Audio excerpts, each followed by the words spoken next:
The feels, everybody. The turtle feels. Hashtag turtle feels.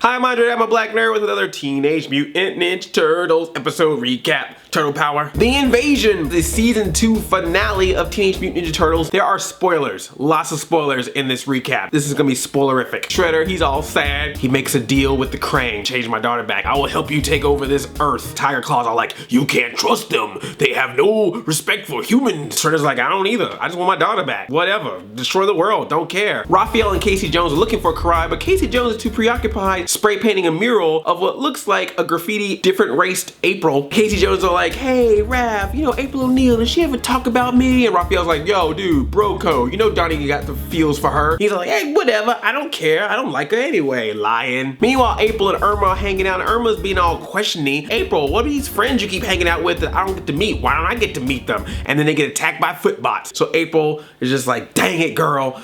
Get in the sewer. They go to the lair. Splinter's like, whoa, what's up? You bringing people in my house? April introduces Irma to the turtles, and this is where shiz gets cray-cray. Irma opens up her body to reveal that she was a Kraang robot all along. Irma was a Kraang. Kraang Subprime, the second in command to Kraang Prime, voiced by Gilbert Gottfried. Iago is a Kraang! Now there's a big surprise! I didn't know that I could also be a Kraang, and also Junior Healy's nemesis and problem child. Knowing where the lair was the final piece of the puzzle for the Kraang invasion to begin. They invade New York. They invade the turtles' lair. Raphael and Casey even get into the mix because a couple of cops try to kidnap Casey Jones, and they even knew his name. He's like, how you know my name? And I was like, whoa, watch out, Casey. Cops have been kind of crazy lately. Put those hockey sticks away. I'm just saying. Turns out it wasn't a cop after all. It was Kraangs in disguise. Anyone can be a Kraang. If Irma's a Kraang and Cop's a Kraang, maybe I'm a Kraang.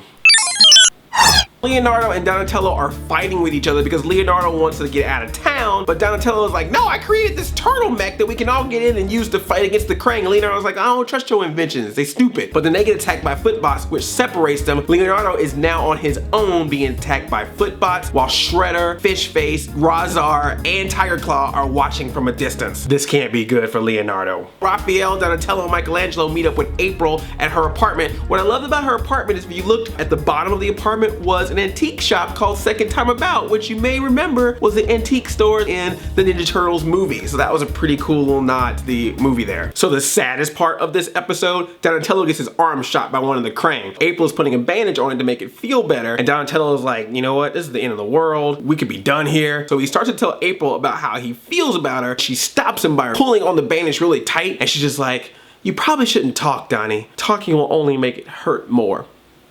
Oh my gosh! Oh, that hurt. I think that hurt more than any Kraang invasion. Oh, Donatello. Meanwhile, Splinter is by himself taking out Kraang Subprime. He pretty much does him in. He's like, I'm Splinter, you can't stop me. You corner a rat, you see what happens. Freaking Leatherhead just comes out of nowhere. Dude, this episode is crazy. Leatherhead just comes out of nowhere, bites all the Kraang and is like, hey, you are my friend and I will help you. We got this. Leonardo is fighting on the footbots, taking them down one by one, but he's getting bruised, getting hurt. Tiger Claws are like, man, he's pretty good at the fighter. And Shredder's like, he got an ego. I ain't got time for that. He's beneath me. All the other villains are like, well, maybe we should just take him out. And he's like, yeah, give it time. Let him suffer. He's eating his little popcorn and everything. He's like, this is good.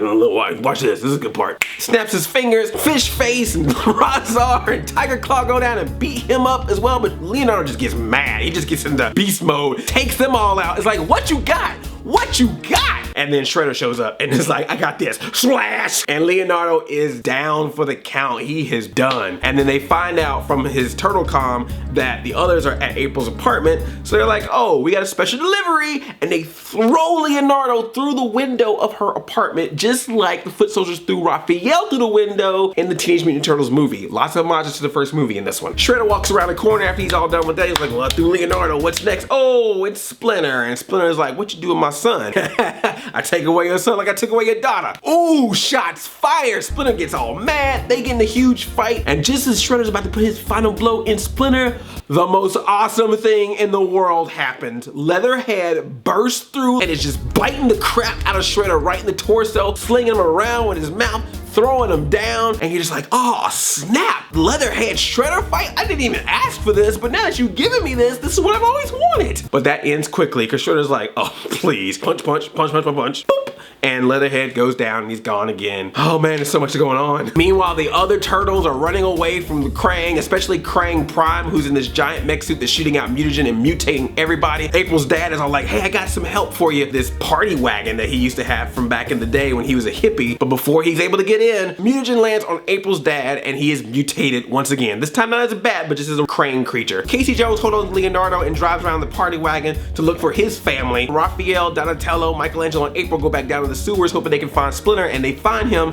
fighting Shredder. Shredder's all like, oh, I'm glad you guys are here to enjoy the show. Check this out. I just beat your sensei. Now I'm throwing him in the sewer. Sploosh. Raphael gets all mad. No, my master. And then Michelangelo gives him this hug, and you could see the pain in Raphael, and it just gave me the feels, man. The turtle feels. Hashtag turtle feels. April's like, look, they done messed with my dad. They done threw Leonardo through my apartment. I'm tired of this. Donatello, where your turtle mech at? Donatello, Raphael, Michelangelo, and April are inside this turtle mech. It's bigger than Foot Soldiers, but it's not as big as Kraang Prime. It's very reminiscent to the TV show they've been watching, Super Mega Robot Hunky like that show. And I couldn't help but think the entire time I was watching this, go, go, Turtle Rangers! Power Rangers Turtle Force. Kraang Prime is like, you can't stop me. I run this Earth. I actually am the reason Earth even exists. Kraang came here years ago and put mutagen on monkeys and made them humans. That's right, Kraang is involved with evolution, everybody. So this episode will probably never air in the South ever again. But Donatello grabs part of the power, connects it to Kraang Prime, electrocutes Kraang Prime, the robot that she's in goes down, and then Casey Jones, Goongala, just rams into Kraang Prime with the party wagon.